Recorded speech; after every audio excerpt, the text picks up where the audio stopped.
Hello everyone and welcome back to another video. Today I am talking about what I got wrong as a new mom, because trust me, if you're a new mom, you're going to make mistakes. So that's what I'm talking about today. And I just actually filmed what I got right as a new mom, and I made myself a little smoothie. And now I'm here and we're going to get into the mistakes, because mistakes were made, but that's life. And I'm sorry about the sun situation.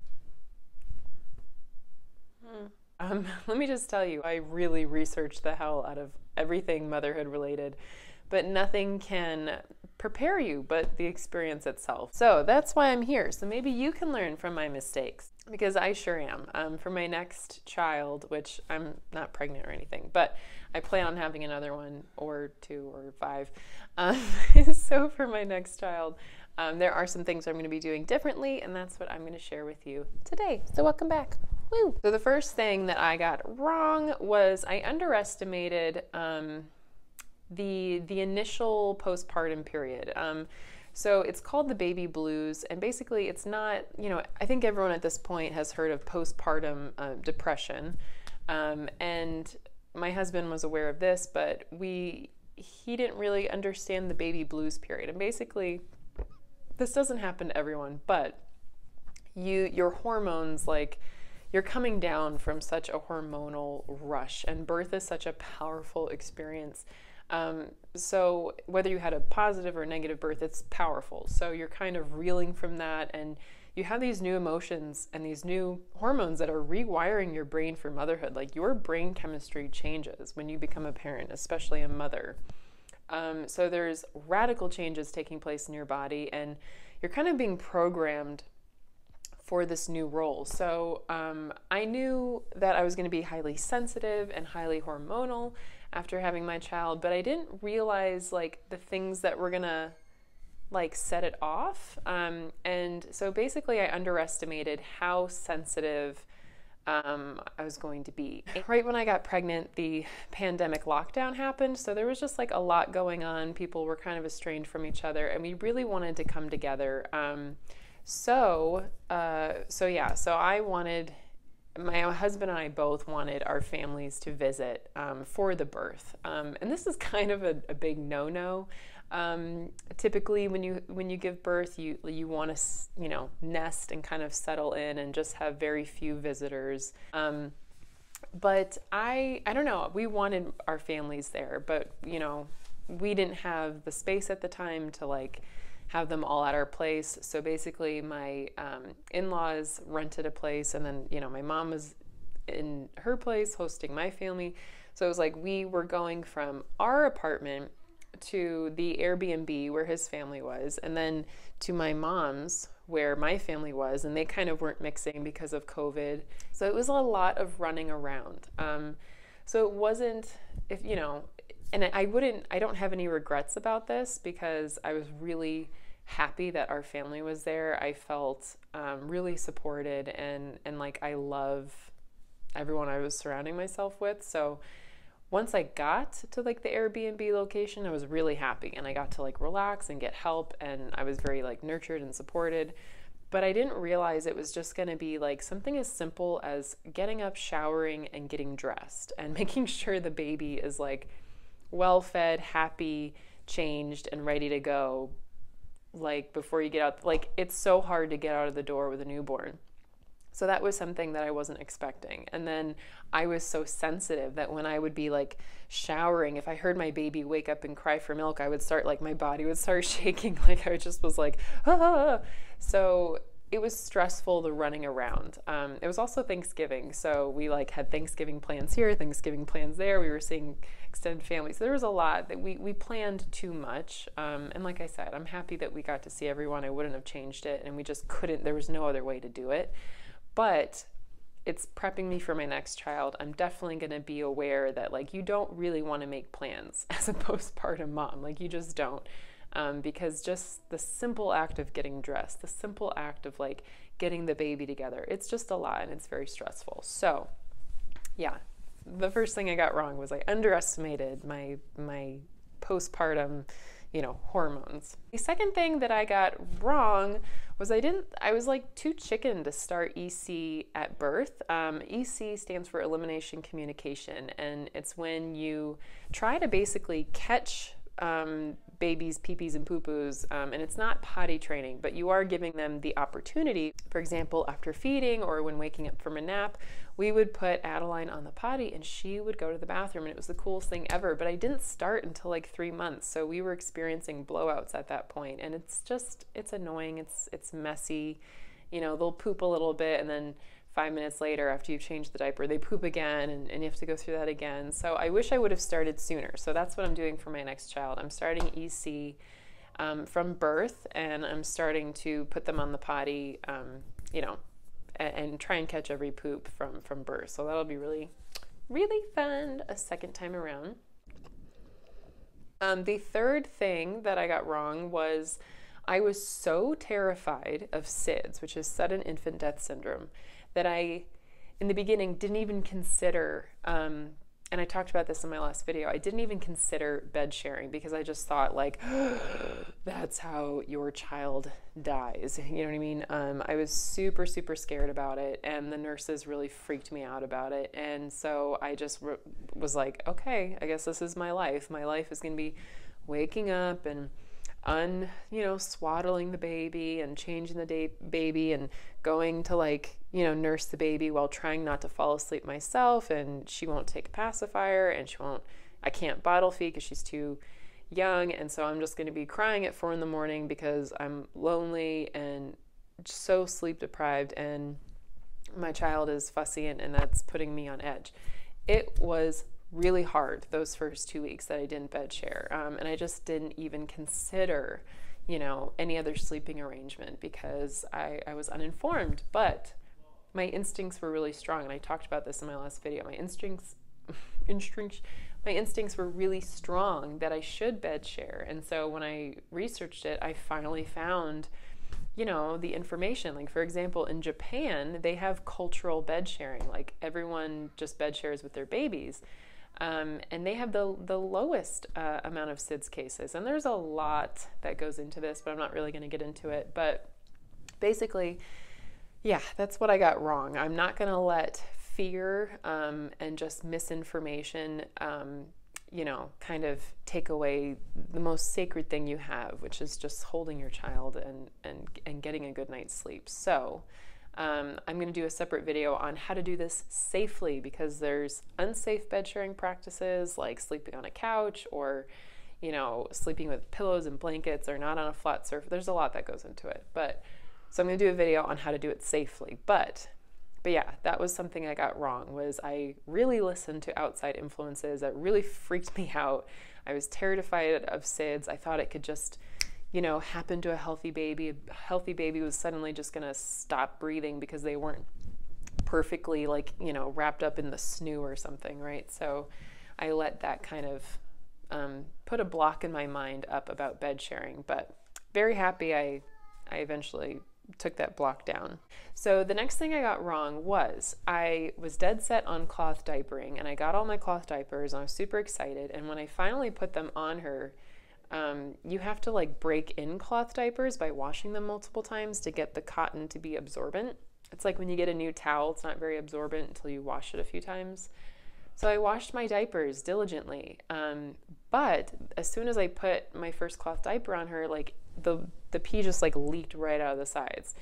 And so I thought, oh, these don't work. What a waste of money and effort. And I kind of just was overwhelmed with the newborn stage, so I just put the diapers to the side. But what happened was I washed them with a natural detergent. So I used I think they have vegetable oils or something in them. So what happened was it makes the diaper not absorbent, and it makes the pee slip out. So I had to strip those diapers, and then they worked perfect. But the issue was I thought that they just didn't work, and so it put me off to cloth diapering for 3 months. So I didn't use cloth diapers for the first 3 months. I used a different brand of compostable ones called Diaper with a Y, and those were really good. But if I could go back, I would have figured this out sooner. rewash them, broken them in the correct way, and then use them. The next thing I got wrong was I didn't practice baby wearing. So baby wearing was definitely something that I got right, and I loved baby wearing. It's like the best feeling in the whole universe to have your baby skin to skin on you, just sleeping on your chest, but you've got your hands and you can like go about your day. But like when I first put my newborn in there, I didn't realize how tight it needs to be. So I would recommend practicing with like an actual baby doll. And go tighter than you think, and really practice and get comfortable with it, because if they're not, if it's not tight enough, and I'm talking about those wraps, those baby wraps, not the ring sling. And even with the ring sling, I recommend practicing, because it takes a little bit of practice, and then once you nail it, you're so happy and you love it. But until then, you think like, this sucks. So yeah, so practice with baby wearing, because there's a bit of a knack to it. There's a little bit of a learning curve, but once you get it, you love it. And I always had my daughter in a ring sling when she was a little bit older, and when she was a newborn, I always had her in the baby wraps. So I think I had the Solly baby. Yeah, and it was amazing, and I'm definitely going to use it again. And now I know how kind of tight it needs to be, like, because you really want them high up on your chest for safety reasons and kind of snug to you. So yeah, so that was something I got wrong. She was kind of like hanging low, and I didn't know, it just wasn't comfortable. Okay. Another thing that I got wrong as a new mom was I thought I had to record everything. I didn't record diaper changes, but I was recording, like, I was using the Huckleberry app, which is a great app, and I recommend it if you do want to record things. Like, I understand if your baby's underweight and you're trying to, like, you're trying to see if they have enough wet diapers, or you're trying to, breastfeed, and you're trying to be even on both sides. Like, I totally get it. So there are times when you do need to record things like that. But for me, I just found it to be stressful and unnecessary. And the next time I have a baby, I'm just going to completely not record anything. As long as we're breastfeeding well and there are wet diapers, I'm just going to like put it to the side. Even like with breastfeeding, like you think you have to record, like, and I've seen like, oh, put a hairband on one arm and then the other and switch it back and forth. Usually you can just feel your breasts and see which one is fuller and which one's more empty. So yeah, I don't know. And if you make a mistake, it's not the end of the world. You can even it up. So yeah, I'm just like going to be less neurotic about recording things like that. So, and part of that is number 7, the thing that I got wrong was, and this is, and meanwhile, that whole recording thing, it came from the hospital, because the nurses were like, write down everything, what side, how long they fed. Like, they were like, you have to record everything so we can see it. So when I came back from the hospital, I was still in that like, I have to record everything. So that's where that came from. I probably wouldn't have even been like that if I didn't end up having my daughter. She's a whole different birth story, because I didn't have her in the hospital, but then I was transferred to a hospital. And she was fine, but it was just whatever. She was born in an ambulance. And so then we shortly soon after came to the hospital and stayed there for a little bit. So yeah, the next thing that I got wrong was when we were breastfeeding and we weren't bed sharing, she would be up at night. And they talk about like day and night confusion.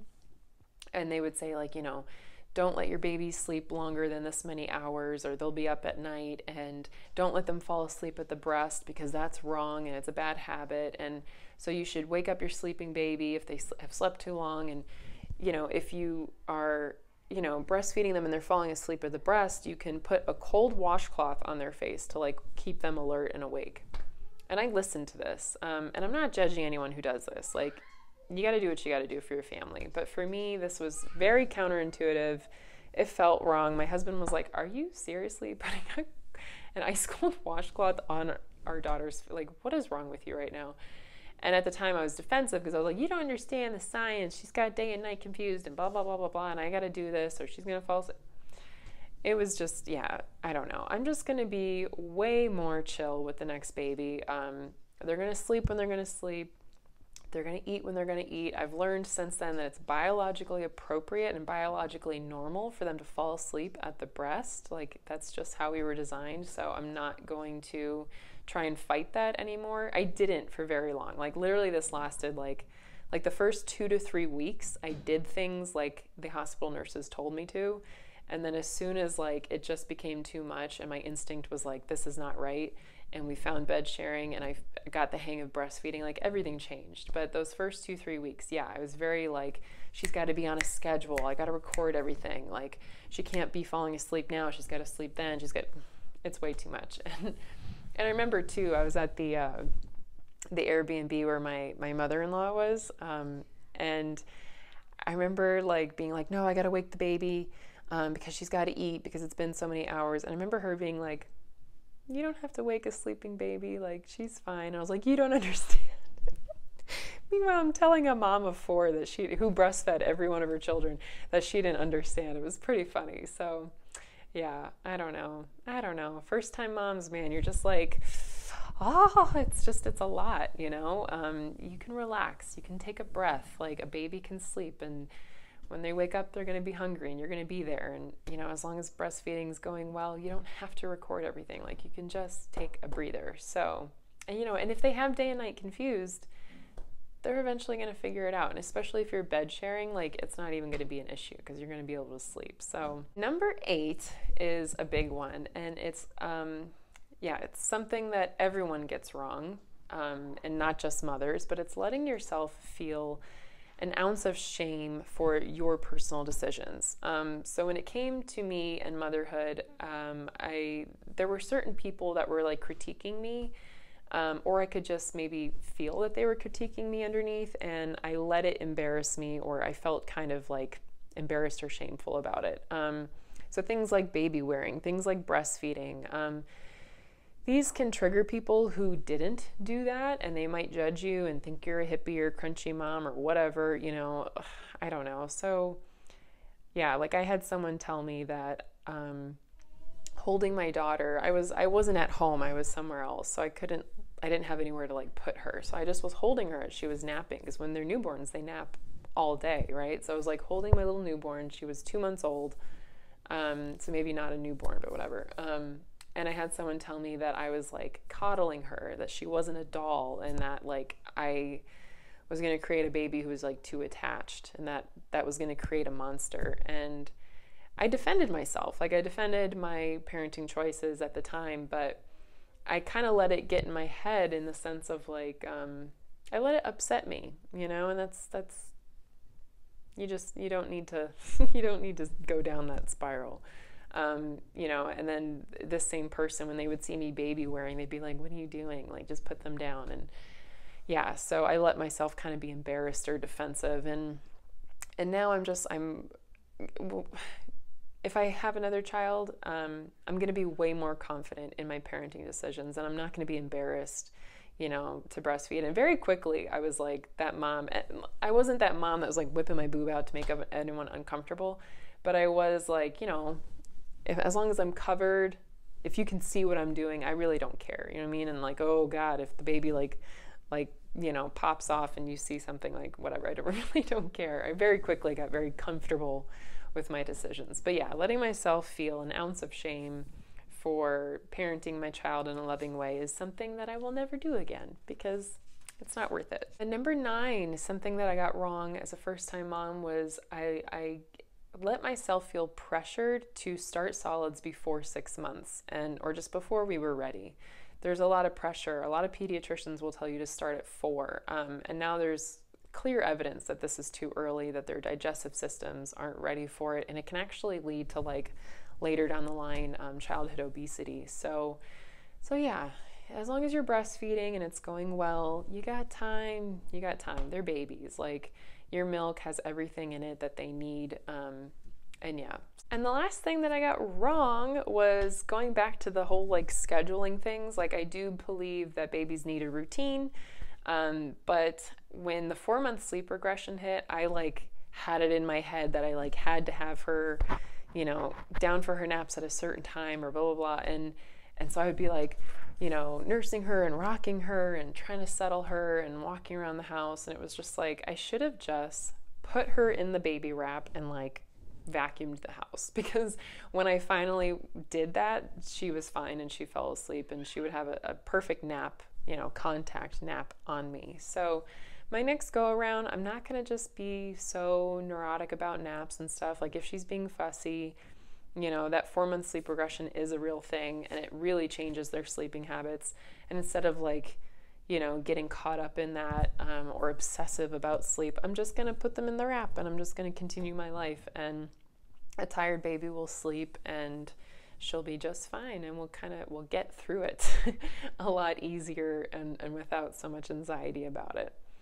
So yeah, I hope you learned from my mistakes. Of course, they weren't mistakes. If I've learned from them, I'm going to be much more prepared this next go around, just like every mother is. If you have any mistakes or anything that you got wrong, let me know in the comments below. Let this be a place where we can talk about these things, learn about them, share them. If you liked this video, give it a like. What's up, what's up? And I will see you next time. Mwah. Goodbye.